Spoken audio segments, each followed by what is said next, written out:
우리 하나님 말씀 보십시다. 하나님 말씀 구약성경 전도서 6장 10절 말씀입니다.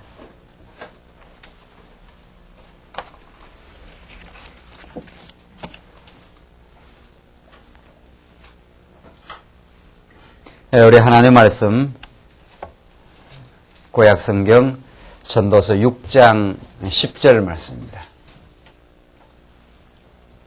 이 차이신 줄 알고 봉독 드리겠습니다. 전도서 6장 10절입니다.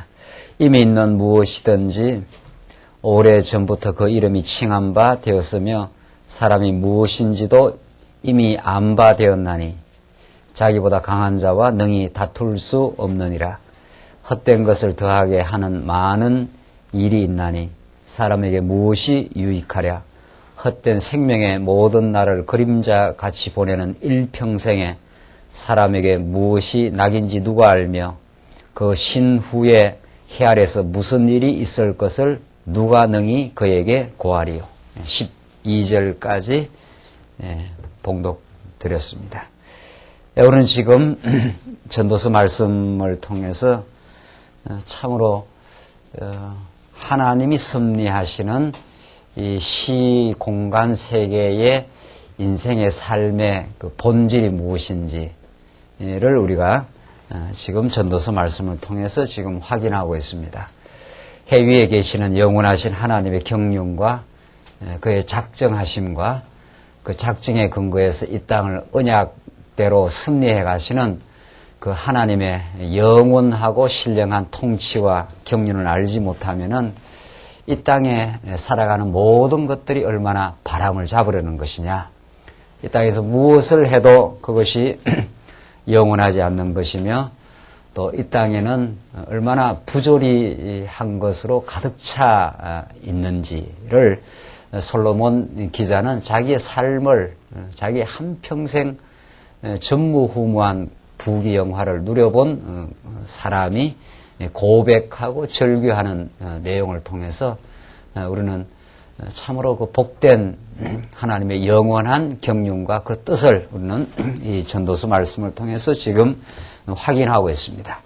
여러분이 이미 역사서를 통해서 솔로몬의 그 생애와 솔로몬의 삶의 그 정황들을 우리가 잘 알고 있는 대로 다윗 이후에 하나님의 약속대로 다윗에게는 하나님께서 그 나라를 그 이루어 줄 것을 약속했지만은 다윗은 그 전쟁의 장수로서 많이 활동했고 피를 많이 흘렸기 때문에 하나님께서 또 하나님이 작정하신 뜻 가운데서 다윗에게는 그 성전 짓는 일까지는 허락하지 않습니다. 내게서 나는 아들이 이제 성전을 지을 것이고 그 나라가 형통하게 될 것을 이미 하나님께서 그 약속하셔서 솔로몬 당대는 이스라엘 역사 가운데 최고 절정에 달하는 영광과 또 솔로몬 개인적으로는 그 부귀와 모든 것을 그 누린 사람이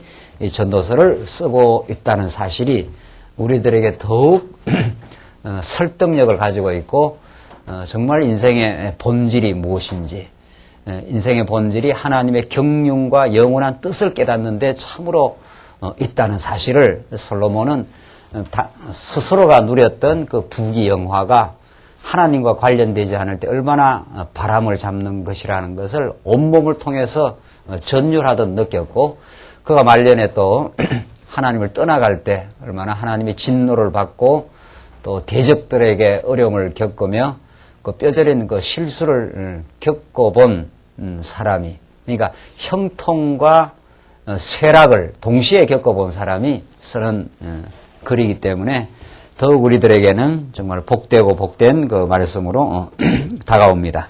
우리는 지금 1장부터 7장까지 내용에서 인생들의 그 무익한 사물 이 전서 전체가 하나님의 영원성에 대한 그 찬양인데 1장부터 7장까지가 인생들의 무익한 사물 이게 1장부터 7장까지입니다. 그러니까 1장부터 7장까지 솔로몬은 여러 측면들, 또 우리 보통 인간들이, 하나님을 모르는 인간들이 가장 가치롭다고 의미롭다고 생각하는 그 모든 삶의 다양한 측면들을 가장 누리고 그 극점에 가본 그 솔로몬이 그것이 얼마나 무익한가. 그것이 하나님 해 위에 계시는 하나님과 연결되지 않을 때, 하나님으로부터 하나님을 깨닫는 방편으로 정리되지 않을 때 그것이 얼마나 무익하다는 것을 1장부터 7장까지 여러 쾌락이라든가 부귀라든가 장수, 오래 사는 장수라든가 이 모든 것들을 하나하나 거론하면서 설득력 있게 우리에게 가르쳐 주었습니다. 우리는 지난 시간 그 중에서 여러 그 내용들을 거론하면서 5장부터 7장까지가 해 아래에서 무익한 재물입니다. 뭐 여러 가지 무익한 것이 있지만 우리가 지금 공부하는 내용은 무익한 재물에 관한 내용입니다. 재물에 관한. 지난 시간 그 재물이 얼마나 그 무익한 그 이유를 이제 밝혀왔는데 오늘 봉독드린 말씀이 그 마지막 그 재물이 무익한 그 이유를 밝히는 재물이 얻어도 그것이 다른 타인이다. 자기가 못 누린다라든가 또 자기가 수고해서 얻은 것이 자기한테 참 신령한 그 기쁨이 될 수 없다라든가 뭐 여러 가지 그 내용들을 통해서 확인했는데 오늘 본문 10절로 12절은 그 피동적 존재인 사람은 그 즐거움과 신후사를 그 모른다라고 하는 것이 오늘 봉독들의 말씀입니다. 피동적 존재. 인간이 인간의 역사를 자기가 주관할 수 없는 인생이라는 거죠. 이미 인생은 이 땅에 태어날 때부터 자기 뜻이 아닌 거죠. 하나님의 계획된 또 하나님의 영원한 경륜을 이 땅 위에 실현해가는 하나님의 뜻 가운데 우리 인생이 던져져 있고 어느 부모에서 태어나고 어느 지역에서 태어나고 이걸 우리가 하나도 정할 수가 없는 거죠. 또 성장 과정도 마찬가지라는 거죠. 성장 과정도 얼핏 봐서는 인간이 뭐 이런저런 그 선택을 해 나가는 것으로 현상적으로 봤을 때는 그렇게 보이지만은 우리 성경에서 뭐 여러 어디 가도 확인하는 대로 아브라함이 이 애굽에서 돌아와 가지고 롯과 이제 롯과 돌아오는 그 길에 너무 소와 양떼들이 많아가지고 한 지역을 다 이렇게 그 지역이 감당을 못해서 롯에게 네가 좌를 택하면은 내가 우를 택하겠다. 네가 우를 택하면 내가 좌를 택하겠다. 이렇게 해서 롯이 우측을 택하게 됩니다. 요단 동편을 택하게 되고 뭐 그렇게 되니까 자동적으로 아브라함이 그 좌편을 택하게 되는 그 사건이지 않습니까? 그런 것에서 나타나는 것처럼 뭐 현상적으로는 다 피상적으로 현상적으로 보았을 때는 인간이 선택하고 인간이 무엇을 결정하는 것처럼 보여도 그것이 하나님께서 모든 그 환경도 조성해 놓으시고 어떤 환경으로 마음이 움직여 가도록 하나님께서 작정된 계획이기 때문에 그렇게 움직여 간다는 거죠. 그러니까 롯은 가나안 땅을 선택하도록 작정되어 있지 않는 거죠. 왜? 그것은 롯에게 준 땅이 아니기 때문에. 그러니까 롯은 요단 동편 땅이 애굽처럼 아주 좋게 그렇게 보여지는 겁니다. 그러니까 여러분과 제가 무엇을 사랑을 한다, 미워한다 이런 말을 능동적인 말을 쓰지만 사실은 조금 더 그 말의 깊이를 따지고 들어가면은 사랑하는 것이 아니고 사랑스러워져 보여서 사랑하게 됩니다.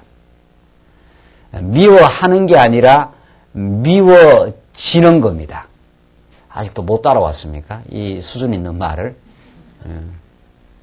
내가 사랑하는 게 아니고 사랑스러운 마음이 들어서 사랑하게 되는 겁니다. 제가 가끔 요즘 무의식 이야기 많이 하잖아요. 의식적으로 판단하는 것은 얼마 안 됩니다.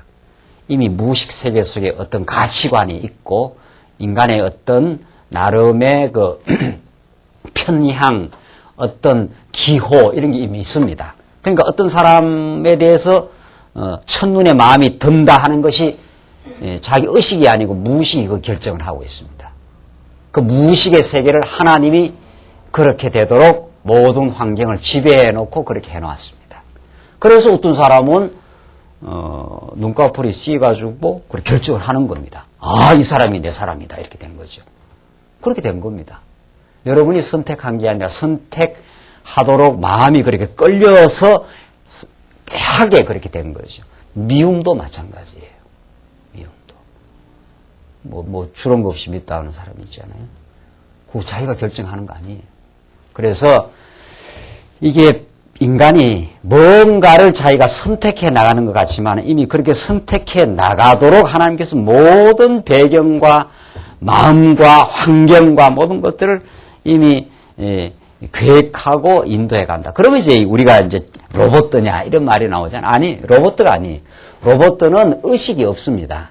인간은 하나님께서 의식 판단을 주셨고 그런 선택에 그 선택해 가는 그 의식을 주신 거죠. 그것을 하나님이 다 주장하신다 이런 뜻입니다.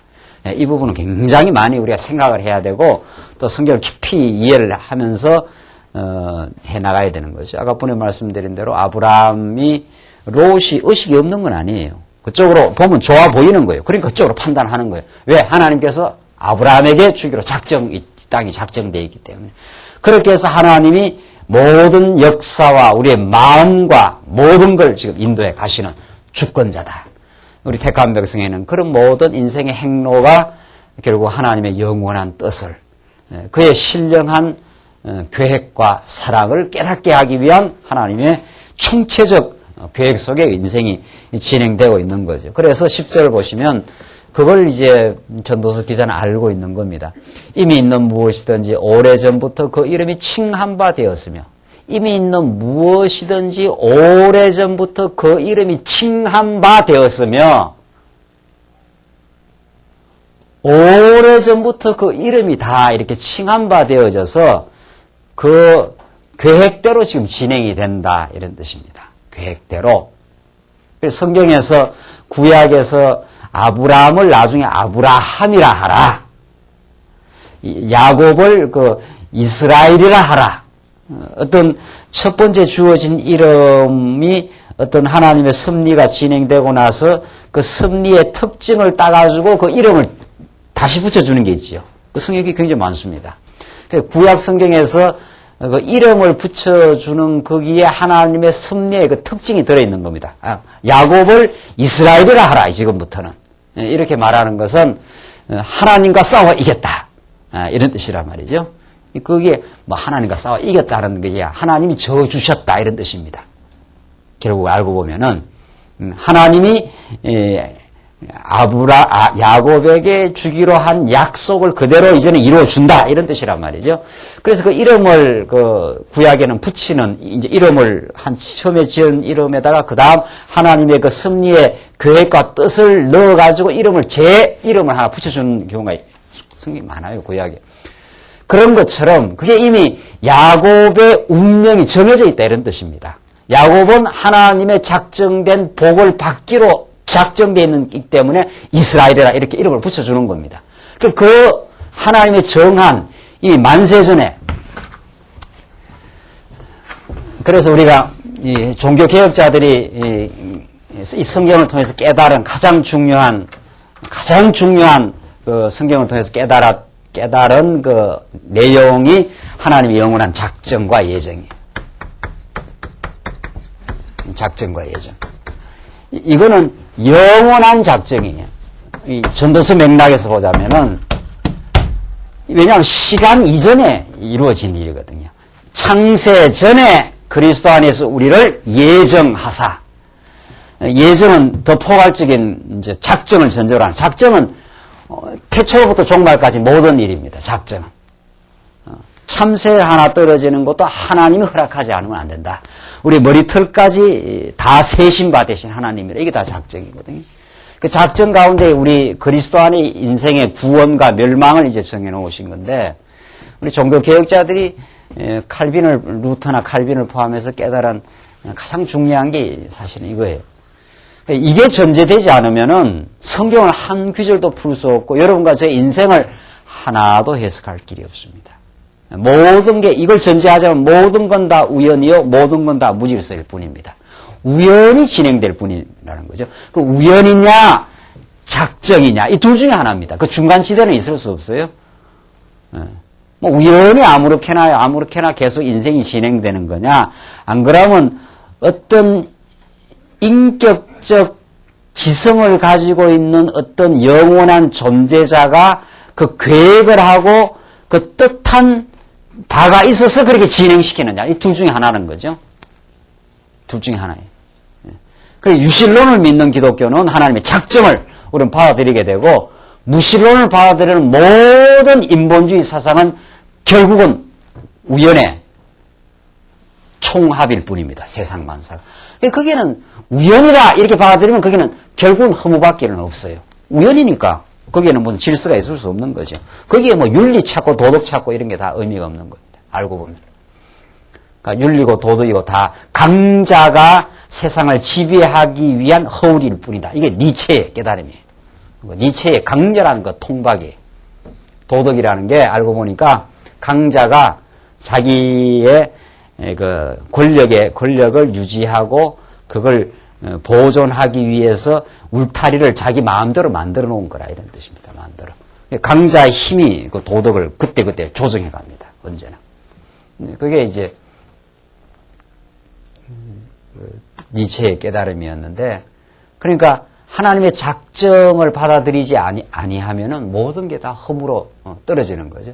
그래서 이 종교개혁자들 하나님의 작정을 성경에서 깨닫고는 하나님이 모든 걸 작정하신 대로 이끌어 가신다. 그래서 하나님의 절대 주권을 강조했잖아요.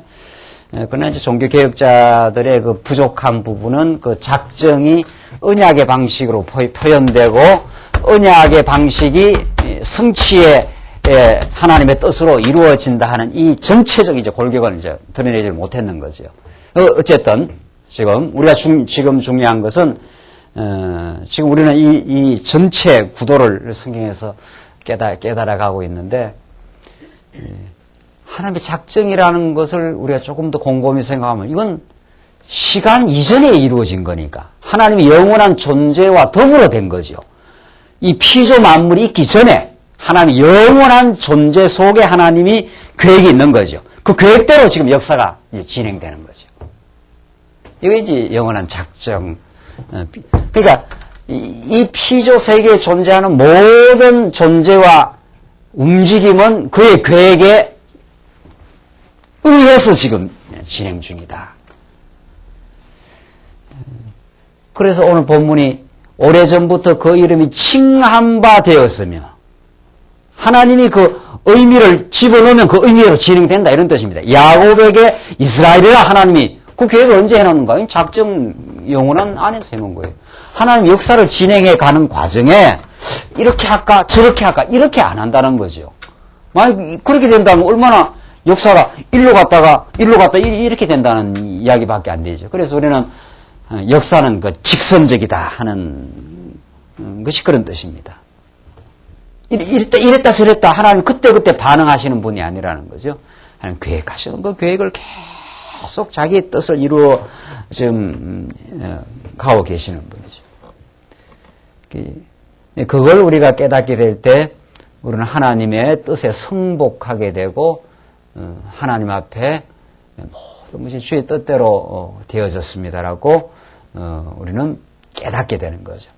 거기다가 한 걸음 더 나아가면 이렇게 됩니다. 이제 종교개혁자들이 거기까지 말했는데, 작정과 절대 주권을 말했는데, 우리는 거기에다가 한 걸음 더 나아가서 그 작정이 언약의 방식으로 표현되고 그것이 우리들 영원한 사랑을 깨닫게 하기 위함입니다. 그 언약은 하나님의 사랑의 실현의 방식이니까. 이것이 기독교입니다. 그러니까 이걸 가르치지 않으면 이제 기독교가 아닌 거죠. 근본적인 의미의 기독교가 아닌 거죠. 그래서 오늘 본문이 이미 있는 무엇이든지 오래전부터 그 이름이 칭한 바 되었으며, 오래전부터 이름이 다 청양. 그 이름이라는 거 의미를 여러분 자녀에게 이름을 지을 때 그 의미를 부여하지 않습니까? 이렇게 살았으면 좋겠다 하는 그 의미를 부여해갖고 이름을 짓는 것처럼 하나님이 그렇게 하셨다는 거예요. 하나님께서. 그래서 사람이 무엇인지도 이미 안바되었나니, 사람이 무엇인지도 이미 안바되었, 인간이 무엇인지도 하나님 편에서는 다 이미 아시는 거예요. 우리 인생이 어떻게 진행되고 어떤 의미 가운데 살아갈 건가. 그래서 인간은 하나님에 의해 존재하고 하나님에 의해 진행되고 하나님의 궁극적으로 하나님의 사랑을 깨닫고 그를 경외하기로 작정된 인생이라. 이게 우리 성경의 가르침이에요. 그래서 사람이 무엇인도 이미 안바되었나니 자기보다 강한 자와 능히 다툴 수 없느니라. 이때 자기보다 강한 자, 이게 하나님. 인간이 발부둥 친다고 뭔 일이 되고 안 되고 하는 게 아니라 하나님께서 어떤 일을 정해 놓으셨으면 그 정한 뜻을 이제 이루어 가신다. 11절. 헛된 것을 더하게 하는 많은 일이 있나니 사람에게 무엇이 유익하랴. 그러니까 헛된 것을 더하게 하는 많은 일이 있나니 사람에게 무엇이 유익하랴. 그러니까 그런 하나님의 영원한 작정과 주권을 모르면은 그냥 마음만 쓴다는 거죠. 헛된 것을 자꾸. 헛된 것을 그건 더하게 할 뿐이지 그게 우리에게 뭐 열매로 맺히거나 이런 일이 없다는 거예요.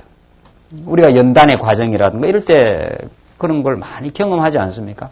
그 마음을 조아리고 막 그 애를 쓰고 발을 동동 그리고 뭐 그렇게 하는 그런 과정이 있지만 그게 사람이 무엇이 유익하랴? 12절. 헛된 생명의 모든 날을 그림자같이 보내는 일평생에 사람에게 무엇이 낙인지 누가 알며 그 신후에, 그 죽은 후에 해 아래서 무슨 일이 있을 것을 누가 능히 그에게 고하리요.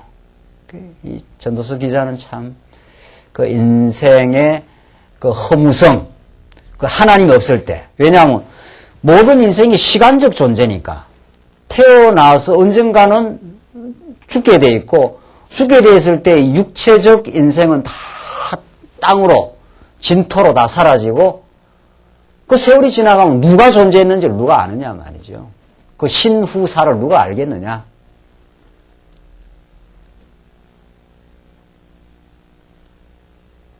그 죽으면 다 헛거다. 뭐 그냥 시체 말로 말한다면은 인간만이 그 죽음을 의식하는 존재인데 동물은 뭐 죽음을 의식 안 하니까 아예. 인간은 내가 언젠가는 죽겠구나 하는 걸 그 의식하기 때문에 하나님 모르는 사람은 그 죽음이 두렵게 느껴지고 그 죽음을 마취하기 위한 그 발부둥이 세상적 쾌락입니다. 그 죽음이라는 게 자꾸 다가온다는 걸 인간만이 의식한단 말이죠. 언젠가는 죽을 거 아니에요. 언제 어떤 방법으로 죽을지도 모르는 거죠. 그러니까 사는 동안 즐기고 살자라는 그 천박한 그 세속주의가 믿지 않는 사람에게는 불가피한 선택이죠. 그거밖에 없는 거죠. 정말.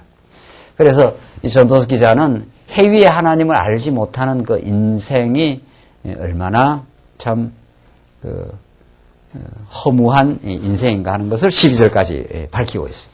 7장 넘어가시면 지혜보다 못한 그 재물이라는 것을, 그러니까 5장, 6장에서는 재물이 무익한 이유를 말했고, 무익한 재물을 말했고, 이제는 이 재물과 뭐를 대비시키는가 하면은 지혜하고 대비를 시킵니다. 지혜와 재물을 대비시켜요.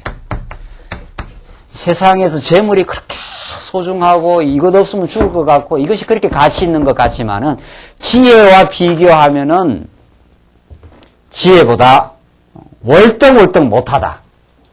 라는 것을 지금 7장 내용에서 가르치면서 그 지혜의 정수가 하나님의 영원성을 이제 깨닫는 데 있다는 것으로 지금 전도서 기자는 점점 이 전도서를 이제 끌어가고 있습니다. 한번 보십시다. 7장 1절 보시면 1절로 4절.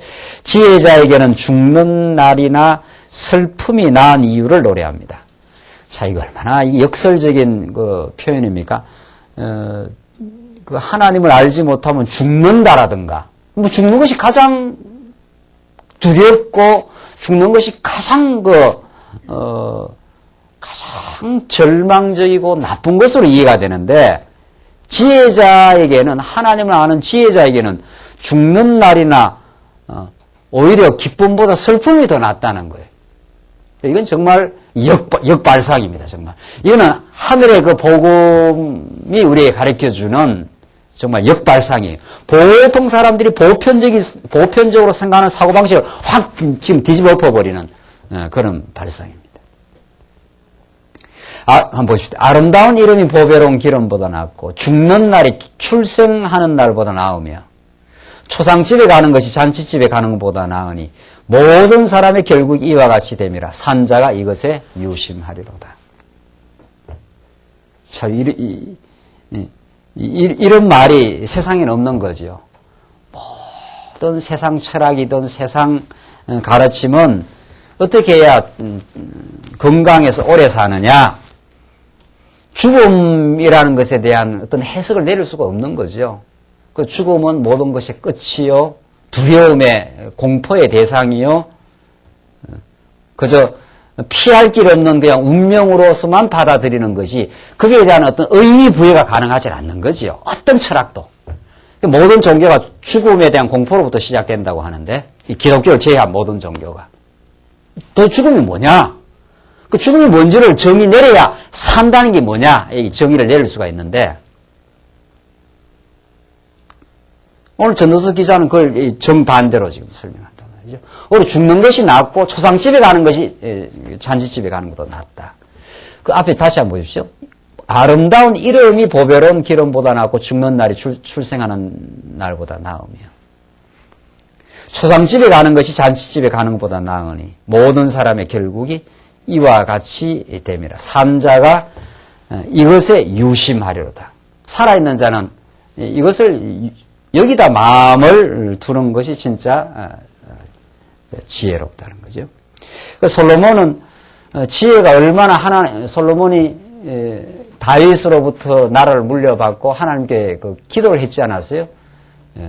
이 나라를 통치할 수 있는 그 지혜를 하나님께서 달라고 솔로몬이 기도를 했는데 하나님이 그걸 얼마나 가력하게 받는지 모릅니다. 또 그런 마음을 하나님께서 솔로몬에게 주었고 너가 장수도 구하지 않고 재물도 구하지 않고 부도 구하지 않고 그 지혜를 구했으니까 지혜를 넘치도록 줄 뿐 아니라 그 모든 걸 다 주겠다. 이제 하나님께서 솔로몬을 정말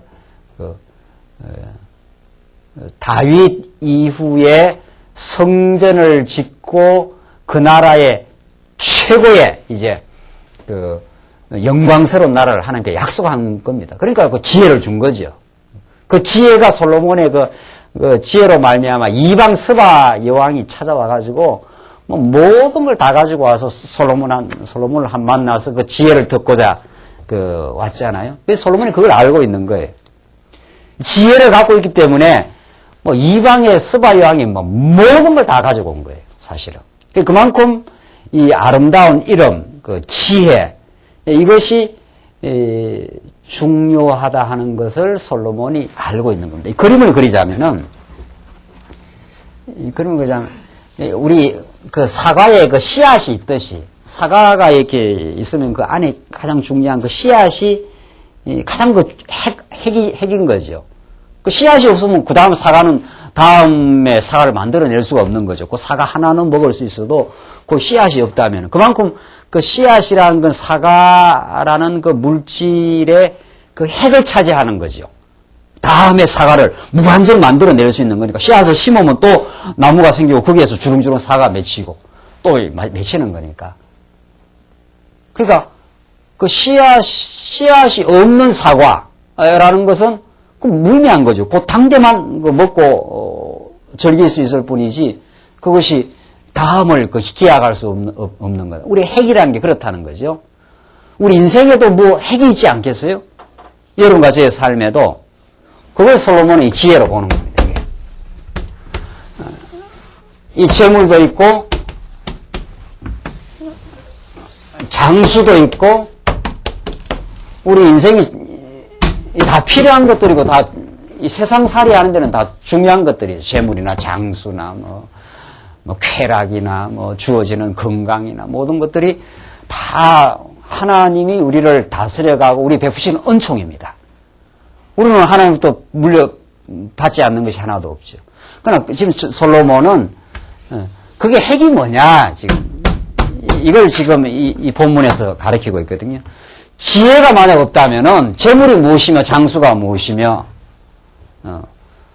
모든 가진 것이 무슨 의미가 있느냐. 지금 그렇게 지금 이 말씀을 지금 끌어가고 있는 겁니다. 지금 아름다운 이름이 보배로운 기름보다 낫고 죽는 날이 출생하는 날보다 나으며 지혜가 없다면은 그 산다는 게 무슨 의미가 있느냐 이 말입니다. 이 삶이라는 게 삶도 있고 인생의 죽음도 현실입니다. 이게 삶도 현실이고 죽음도 현실이에요. 여러분과 저에게는. 그러니까 여러분과 저는 죽음이라는 현실을 아직 경험을 안 했을 뿐이지 이것도 곧 찾아오는 거죠. 이미 우리 선대는 경험한 거죠. 이미 우리 부모 세대는 이미 경험한 거예요. 이건 반드시 찾아오는 거죠.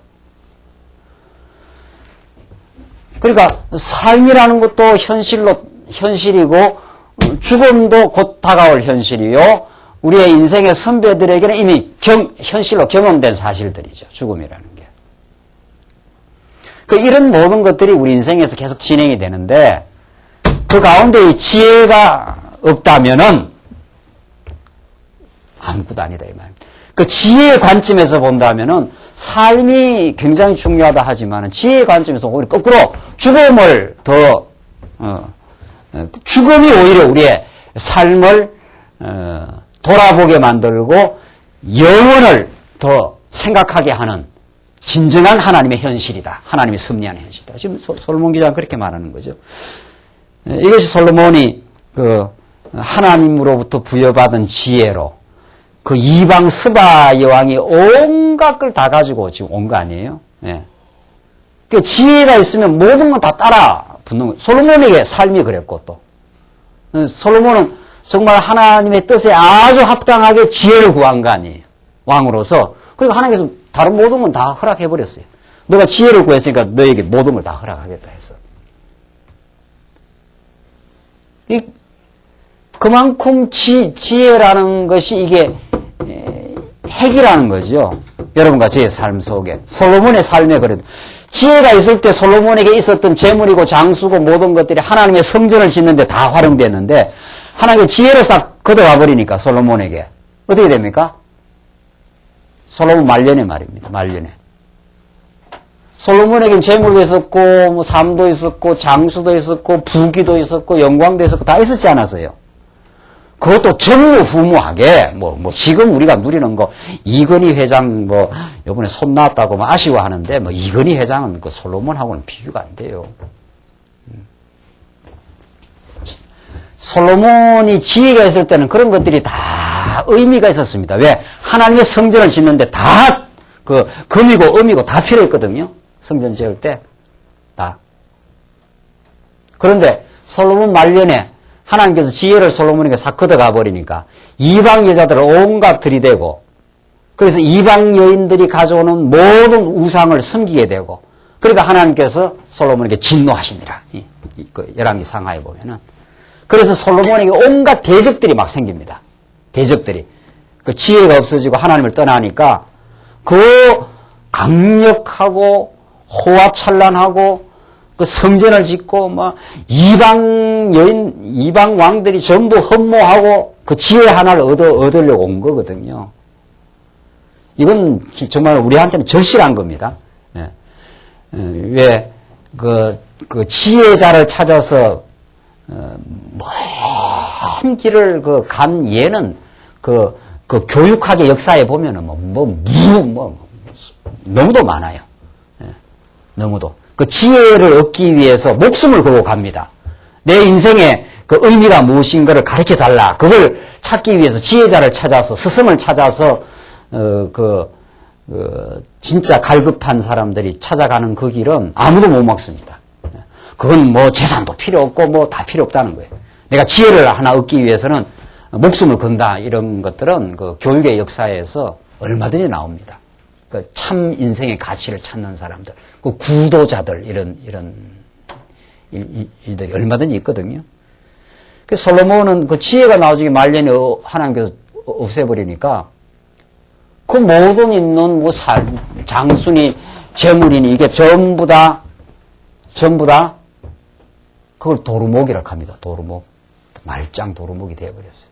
그래서 오히려 대적들이 솔로몬에게 닥치고 솔로몬 그 이후에 바로 나라가 쪼개져 버립니다. 그 아무 필요 없는 거죠. 이게 그 재물이고 뭐고 다 분열이 일어나고 공고가 생기고 말이죠. 지혜가 없으니까 그만큼 이 지혜가 사실은 핵입니다. 하나님 여호와를 아는 것. 그래서 솔로몬이 그걸 경험하고 전도서도 기록하고 잠언도 기록하고 아가서도 기록하고 그렇습니다. 참 성경은 참 놀라운 사실은 성공한 사람이 이 성경을 기록한 법이 없습니다. 성공과 실패를 동시에 경험한 사람이 언제나 이 지혜의 말씀을 기록하게 되어 있습니다. 여러분과 제 인생도 그렇습니다. 알고 보면. 네. 모든 걸 다 좋은 걸 경험했다. 이게 우리는 좋아 보이지만 거기에 참 지혜를 갈구하는 일이 생겨나질 않습니다.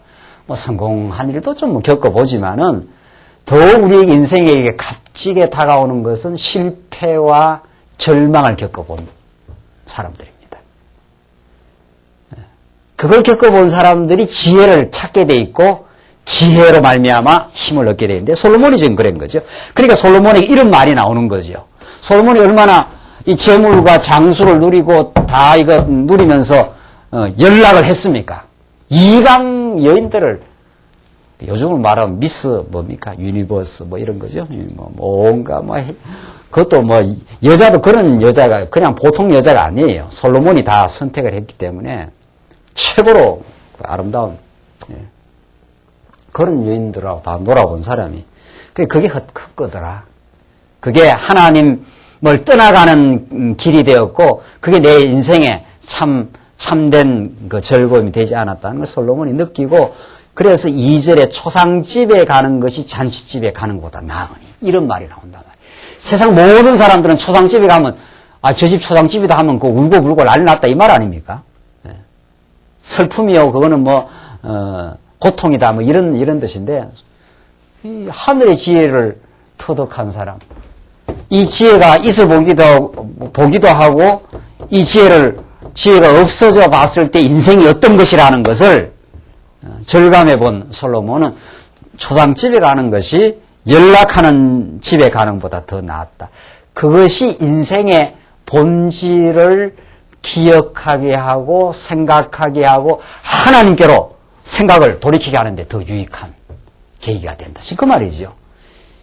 이건 정말 우리가 얼마나 참 역설적인 진리를 우리에게 가르쳐주고 있는 겁니다. 정말. 세상 사람들이 다 가는 방향을 확 뒤집어 버리는 거죠. 그래서 예수님도 이미 말씀하셨죠. 복음의 길은 멸망으로 인도하는 길은 넓고 그쪽은 많은 사람들이 가는 길은 생명으로 인도하는 길은 좁은 길이라 그렇게 말씀하십니다. 전혀 보편적인 생각하고 다른 거죠. 3절을 보십시다. 슬픔이 웃음보다 나오면 얼굴에 근심함으로 마음이 좋게 됨이니라. 이것도 참 세상 사람들이 얼마나 그 웃는 걸 좋아합니까? 그 쾌락과 즐거움을 좋아해요. 그 솔로몬이 다 정말 쾌락은 온몸으로 다 누려본 사람인데 그것이 참 인생을 깊이 있게 하는 게 아니고 인생의 진정한 가치를 깨닫게 하는 것이 아니더라. 오히려 슬픔을 겪을 때 슬픔이 웃음보다 나오면 얼굴에 근심함으로 마음이 좋게 된다. 이때 마음이 좋게 된다는 건 지혜를 얻게 된다. 지금 그 말이거든요. 오히려 슬픔을 겪을 때라 인생은 자기를 돌아보게 돼 있고 인생은 한마디로 말하면 질주하는 삶입니다. 우리 인생은 계속 이렇게 쉬지 못하고 질주하는 왜? 그 뒤에 그 욕망이 언제나 우리를 밀어붙이니까 서지를 못한다는 거예요. 말이. 그러니까 질주하면은 앞만 보이지 옆을 볼 수가 없어요. 여러분들 그 차를 운전하고 막 빨리 달릴수록 그 옆에 그 경치를 못 봅니다.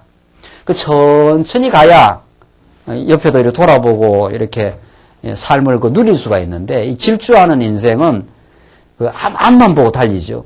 사실은 모든 걸 다 놓칩니다. 모든 걸. 조급하다든가 질주하는 인생은 사실은 인생이라는 과정을 살다가 하나님 부르시면 가야 되는 인생인데 어떤 특정한 목적을 하나 정해놓고 여기를 막 달려가거든요. 질주하다가 이게 달성되면 또 다음 목표를 하나 정해놓고 또 달려가요. 근데 사실은 이 주변에 좋은 경치가 너무도 많고 깨달아야 될 것도 너무도 많은데 사실은 다 놓쳐버리고 자기가 정한 그 목표를 향해서 이루어지면은 또 새로운 목표를 하나 설정하고 안 이루어지면은 그냥 좌절하고 이렇습니다. 참 우리 인생의 그 어리석음을 이루 말할 수 있습니까? 네, 솔로몬은 그것을 지금 깨닫고 오히려 슬픔을 우리가 삶 속에 깨닫는 것이 인생을 돌아보게 돼 있고 질주하는 인생으로 하여금 멈추게 하시고 하나님을 이제 기억하게 하시고 하나님께로 우리의 마음을 돌이키게 함으로 오히려 그것이 지혜를 얻는 계기가 되므로 그것이 오늘 본문에 나온 대로 얼굴에 근심함으로 마음이 좋게 됩니다. 참 이런 지혜의 말씀을 우리에게 주시는 거죠. 이건 정말 우리가 우리의 인생을 돌이켜 보면은 정말 이 말씀이 진리라는 걸 우리는 터득하게 됩니다. 우리가 언제 하나님을 더 깊이 찾고 언제 우리 인생이 더 성숙하느냐 하면은 아픔과 슬픔을 겪을 때입니다. 물론 우리는 아픔과 슬픔을 찬양하는 건 아니에요. 이 전도서 기자는 이 역설적으로 지금 표현하고 있고 우리에게 하나님 주신 기쁨도 좋은 거예요. 기쁨도 기쁨대로의 의미가 있는 거지요. 그러나 우리 인생에게는 불가피하게 우리가 보편적으로 생각하는 하나님 없이 얻는 기쁨보다는 오히려 슬픔과 아픔이 하나님을 찾는 계기가 되는 것이 분명하다 이런 뜻입니다. 그래서 하나님을 찾게 되면은 그 다음에 모든 것들을 우리는 다 하나님의 뜻으로 수용하게 되는 거죠. 그러니까 우리에게 어떤 평안도 하나님께 주신 것으로 감사하게 되고 또 우리에게 공고도 하나님에게로 내 마음을 돌이키게 되는 것으로 귀한 계기로 받아들이게 된다. 그래서 모든 것들을 이제 범사를 하나님을 인정하게 되는 삶으로 우리의 마음이 움직인다는 거죠. 이게 하나님의 뜻이라는 거죠. 정말 누구보다도 쾌락을 누렸고 누구보다도 많은 부귀의 영화를 누려본 사람, 연락을 누려본 솔로몬이 하는 정언이기 때문에 이 정언이 너무도 설득력이 있고 이것이 우리가 받을 만한 그런 아멘으로 받을 만한 그 진리의 말씀입니다. 4절 보시면 지혜자의 마음은 초상집에 있되 우매자의 마음은 연락하는 집에 있느니라.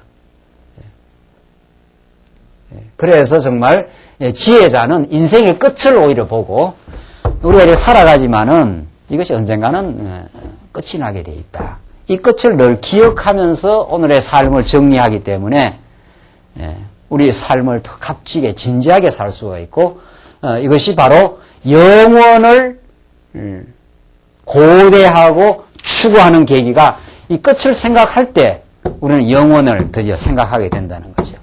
그냥 하루살이 같은 인생, 하나님을 모르는 인생은 그냥 순간순간 이 쾌락을 어떻게 하면 조금 더 즐길까, 더 연장할까 여기에만 매이기 때문에 참으로 그 인생을 누리질 못하는 거죠. 아까 전에 제가 설명드린 대로 그냥 어떤 자기가 지금 정한 어떤 목표가 있어요. 자기가 집착하는 목표가 있어요. 잘 살아야 되겠다라든가, 내가 더 어떤 건강을 해야 되겠다라든가, 그런 게 있지 않겠어요? 어떤 내가, 어떤 그 사회적인 지위에 올라가야 되겠다라든가, 이런 하나의 그 자기 목표가 있단 말이에요. 그게 집중하는 거죠. 그것이 그것은 삶의 과정에서 우리는 하나의 방편적인 목표는 될 수 있죠. 살다 보면 내가 어느 대학을 가야 되겠다라든가, 어느 직장을 내가 가야 되겠다라든가, 내가, 책을 한 권 써야 되겠다라든가, 이게 있을 수 있어요. 그러나 그건 어디까지나, 그게 궁극적 목적이 될 수 없고, 그것은 하나의 방편적인 목적이고, 그것을 이루어가는 과정에 하나님을 얼마나 우리가 인도를 느끼고, 하나님이 도우시고, 그 일을 이루어가기까지 하나님께 붙들어 주느냐는 그 누림이라는 게 과정에 있는 건데, 그러나 하나님 없는 사람은 그 자체가 목표예요. 그 자체가. 그러니까 이걸 여기까지 인도해 가시는 그 영원하신 하나님의 경륜 가운데 어떤 목표를 향해서 가고 있고, 하나님이 우리의 미래를 예측하지 못하도록 해놓지 않았어요. 그러니까 하나님 뜻이라면은 그게 이루어질 수도 있고, 또 뜻이 아니면 안 이루어질 수도 있고, 또 계속 진행될 수가 있는 거지요. 그래서 정말 우리 인생을 하나님 중심적, 하나님의 영원한 경륜을 의식하고 우리 인생을 해석하면 한순간, 순간순간이 다 뜻있고 의미 있는 과정이 되는 거지요. 그러나 하나님의 영원한 경륜을 모르면은 내가 정한 목표가 내 삶의 의미가 되고 그것을 이루기까지 그냥 달려가는 과정은 다 질주가 되어버리기 때문에 다 놓쳐버리는 거죠. 그 속에서 누려야 될 감사와 그 속에서 나를 보호해 가시는 하나님의 사랑과 또 그것을 이루기까지 만나는 사람들을 통해서 하나님 이런 사람을 만나서 나를 보호하시고 이런 길로 가구나 하는 그런 어떤 그 섭리 하나님의 손길을 풍부하게 못 느끼는 거죠. 왜? 자기 목적이 자기 욕망적 목적만 눈앞에 있기 때문에. 솔로몬이 지금 그걸 말하고 있습니다. 그래서 우리가 삶이 참 중요한데 그 삶은 죽음을 이미 잉태하고 있고 삶이 잉태하고 있는 죽음 그 너머에 영원한 하나님의 생명이 있는 거죠. 지금. 그래서 인생은 연락하는 자의 집에 지혜자의 마음이 있는 게 아니라 오히려 초상집의 마음이 있고 그 시작과 끝을 주관하시는 하나님에게 우리 인생에 가치가 있다. 우리는 그 하나님을 배우기 위해 이 땅에 던져져 있습니다. 그 하나님을 배워가는 과정에 내 인생이 진행되고 있습니다. 이것이 지금 오늘 이 솔로몬이 정말 이 세상의 모든 쾌락을 누려보고 말하는 참 지혜로운 가르침입니다. 5절을 봅시다. 5절로 7절 보시면 지혜자의 책망이 낫다고 하면서 탐악과 뇌물의 결과를 노래합니다. 탐악과 뇌물이 좋지 않다 하는 건데 5절 보십시다. 사람이 지혜자의 책망을 듣는 것보다 우매자의 지혜자의 책망을 듣는 것이 우매자의 노래를 듣는 것보다 나으니라. 참 이거 얼마나 참 솔로몬으로서는 참 이게 뼈저린 정말 자기 경험에서 나온 이 말씀 아닙니까? 얼마나 수천의 궁녀들이 솔로몬의 길을 즐겁게 하는 노래를 불렀겠어요. 그 솔로몬 말년에 말이죠. 그 솔로몬을 즐겁게 하는 노래를 그런 걸 기쁨조라고 하잖아요. 기쁨조. 지금 우리 북쪽 하늘에서도 지금 그 일이 이루어지고 있잖아요. 우리 김정일 아저씨가 말이죠. 이제 얼마 남지 않았어요. 정말 얼마 남지 않는 그 인생길에 아직도 전전긍긍하며 그 기쁨조에 둘러싸여가지고 그 우매자의 그 노래를 듣고 그 인생을 지금 그 초라한 말년을 지금 보내고 얼마나 마음에 고통이 있겠어요. 자기가 죽으면 자기 아들들이 다 죽게 생겼는데 그 권력을 계승 못하면은 참 그 권력자의 말로 그 우매자들의 그 노래를 듣는 것이 그렇게 좋은 것 같지만 솔로몬은 그것이 이 나라가 어려워지게 된 하나님을 떠나게 된 그라는 걸 솔로몬은 너무도 잘 알고 있는 거죠. 그래서 지혜자의 책망을 듣는 게 좋다 오히려. 지혜자로부터 나무람을 받는 게 너 그런 길이 아니야 이렇게 말씀 듣는 게 그 인생을 살찌게 하고 그 인생이 오히려 빗나간 길에서 돌이키게 만들어주는 그거야말로 우리를 그 정말 정당한 훈계라는 것이 그렇게 중요하다는 거예요. 정당한 훈계라는 게. 그게 오히려 우리 인생에 각성하게 하고 하나님 중심으로 우리 인생을 만들어주는 하나님 말씀은 그런 능력이 있어요. 정말. 하나님 말씀은 살았고 운동력이 있어서 좌우의 어떤 날선것보다 더 예리하여 우리의 관절과 골수를 찔러 쪼개며 모든 것을 그 만천하에 다 드러내버린다. 이 하나님의 그 심판하는 능력, 우리의 영혼을 그 찔러 쪼개는 능력, 우리의 잘못된 생각을 그냥 해체시키고 새롭게 만들어주는 능력. 이게 말씀의 능력이에요. 이게 지혜자의 책망이란 말이에요. 우리는 그 말씀을 들어야 우리가 바짝바짝 긴장이 되고 바른 길로 우리가 들어서는 거죠. 그러나 우매자의 노래들은 얼마나 우리를 그 혼탁하게 하고 정신을 흐리게 만들고 인생의 자리에서 뜨게 만들고 제자리로 깔아앉히지는 못하고 말이죠. 솔로몬이 이걸 느낍니다.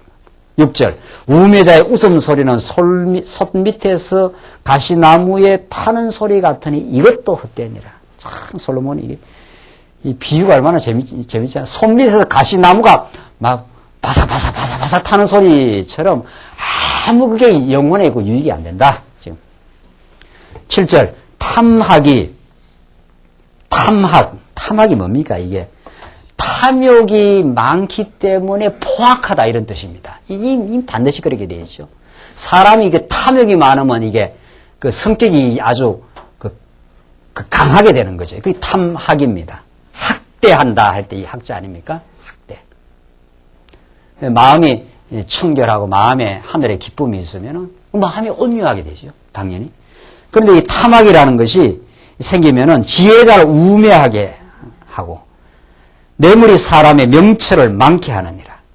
그래서 솔로몬의 참 자기 경험 속에서 하나님을 잃어버렸을 때 인간에게 탐학이 생겨나게 되고 그래서 또 뇌물이 사람의 명철을 흐려가지고 사람 중심으로 이렇게 사람의 생각을 헛되게 만들어버린다. 조금만 더 하고 결론 지으십시다. 8절에서 10절 보시면은 8절에서 10절 보다 나은 것과 지혜롭지 못한 것을 경고하며 노래합니다. 이 일의 끝이 시작보다 낫고 참는 마음이 교만한 마음보다 나으니 급한 마음으로 노를 바라지 말라. 노는 우매자의 품에 머무름이니라. 이 일의 끝이 시작보다 낫고 시작만 한다고 무슨 일이 되는 게 아니고 그 어떤 시작이 어떤 끝을 봤을 때 이제 그게 이제 의미가 있는 거다. 지금 그런 말입니다. 그리고 참는 마음이 교만한 마음보다 나으니 이 참는 마음 이게 하나님을 여호와로 알 때라야 그때라야 우리에게 사랑은 오래 참고 이 하나님을 여호와로 알 때 하나님 역사의 주권자요 하나님 영원한 작정과 경륜대로 우리 인생이 지금 진행되고 있다. 이런 걸 우리가 알 때라야 비로소 우리가 참는 마음이 생기죠. 그러나 하나님의 주권과 그의 작정을 잊어버리면 마음이 교만해져서 교만한 마음은 그 패망의 선봉장이라 잠언서에 나오잖아요. 그거는 지금 솔로몬이 이 아도니아라고 하는 사건을 지금 그 의중의 등봇으로 지금 보여지는 거죠. 아도니아가 도대체 어떤 사람입니까? 아도니아는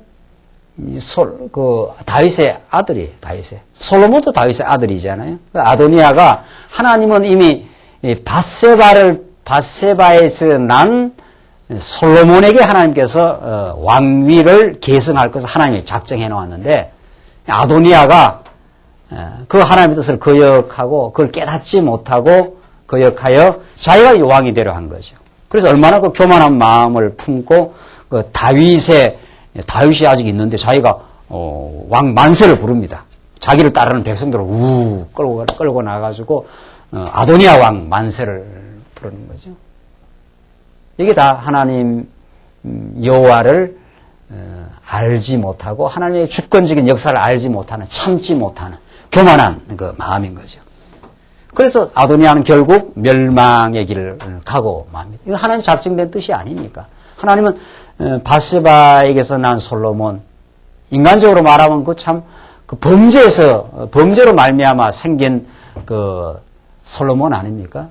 그러나 하나님의 그 은총은 인간의 그 실수와 범죄를 통해서 하나님이 오히려 솔로몬에게 복이 이루어진 겁니다. 그러나 아도니아는 그 하나님의 뜻을 알지 못하고 자기가 교만한 마음을 품고 스스로 왕이 되고자 하는 자기 스스로를 높이고자 하는 그런 마음이었기 때문에 그것이 오히려 멸망의 길을 가게 됩니다. 그래서 9절 보시면 급한 마음으로 노를 바라지 말라. 노는 우매자의 품에 머무릅니다. 노라는 것이 화를 낸다는 것은 우매자의 품에 머무르는 현상이라는 거죠. 그 왜 그런가 하면 더 따지고 들어가면 하나님이 영원한 작정과 경륜대로 이 역사를 지배해 간다 하는 그걸 깨닫지 못하면 자기 뜻대로 뭔가를 하려고 하고 그것이 안 이루어진다 생각하면 노를 품게 되고 그 노는 우매자의 마음에 머무르게 된다는 거죠. 그래서 옛날이 오늘보다 나은 것이 어찌 미냐 하리지 말라. 자꾸 옛날 이야기하면서 말이죠. 뭐 옛날이 지금부터 더 좋았다는 둥 뭐 이런 거 말이죠. 이렇게 묻는 것이 지혜가 아니니라.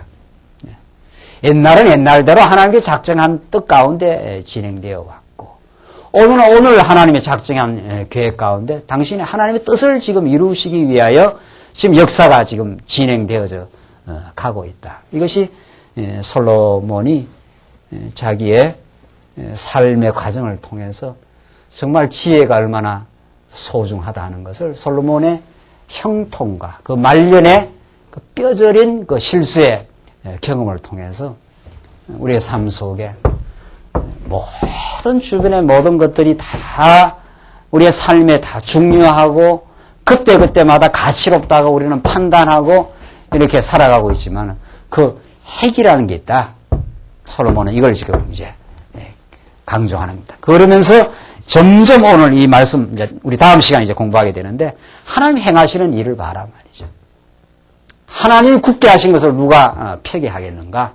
그 하나님이 행하시는 일을 깨닫고 경외하는 그 지혜 속에 우리는 참 평강을 누릴 수 있고, 우리에게 주어진 모든 것들이 하나님과 관련되어 해석할 수 있고, 그때라야 마음의 평강도 이루어지고, 그때라야 우리는 참 인생의 가치가 무엇인지를 정말 깨닫게 되고, 그때라야 우리는 정말 연락하는 집에 마음을 두고 하나님을 잊어버리고 살아가는 것이 아니라 초상집에 마음을 두며 하루하루 날마다 삶 속에 우리와 동행하시고 언약의 뜻을 지금 이루어 가시고, 이제는 내가 설정한 허탄한 목적이 아니라 하나님이 이미 설정해 주시고 우리의 인생 속에 이미 넣어주시고 지금 이루어 가시는 하나님의 정한 뜻을 예수 안에 이루어진 영원한 구원과 영원한 천국과 그 천국이 이루어지기까지 그 하나님을 배워가는 하루하루의 삶이, 우리의 일상적 삶이 얼마나 소중한가를 솔로몬은 그의 부침을 통해서 그가 얼마나 높이 올라가 보기도 하고 가장 나락에 떨어져 보기도 했던 그의 인생을 통해서 응변으로 오늘 이 절규 같은 이 고백을 통해서 우리에게 전달해 주고 있습니다. 사랑하는 성도님들, 정말 오늘 이 말씀 들으시면 우리 여호와 하나님 아는 그 지혜가 우리 인생에 참으로 넘치시기를 바라고, 그 지혜로 우리의 삶이 풍요하고 값지기를 참으로 바랍니다. 기도하십시다. 우리 하나님 아버지, 은혜를 감사합니다. 솔로몬이라는 한 인생을 통하여 또 더 나아가 이스라엘 전체 역사를 통해서 하나님이 경륜하신 그 일이 장차 오실 메시아를 통해서 이루실 영원한 하나님의 나라의 그림자였음을 이 솔로몬이 깨닫고 이제 영원한 하나님 나라를 소망하며 이제 메시아 안에서 참된 삶의 가치가 있음을 노래 부른 오늘 전도서 말씀이 우리에게 얼마나 복되고 참 지혜의 말씀으로 우리에게 공급해 주심을 감사합니다. 우리의 이제 허탄한 자기 욕망과 자기 목표를 하나하나 포기하게 하시고 하나님이 우리의 삶의 의미와 가치를 넣어주셨고 예수 안에 영생의 말씀을 주셔 이제 하나님을 우리 아버지로 우리 여호와로 깨달아가게 하심을 감사합니다. 우리의 인생의 한 걸음 걸음이 하나님의 계획과 뜻 가운데 진행되어 왔고 지금 진행되고 있으며 앞으로도 우리의 발걸음을 인도해 하실 그 하나님을 의지하며 때로는 슬픔이 찾아와도 오히려 더 하나님을 기억하게 하시고 때로는 기쁨이 찾아와도 그 기쁨 속에 하나님을 더 깊이 기억하는 참 지혜가 있게 하시옵소서. 예수님 이름으로 기도하옵나이다. 아멘.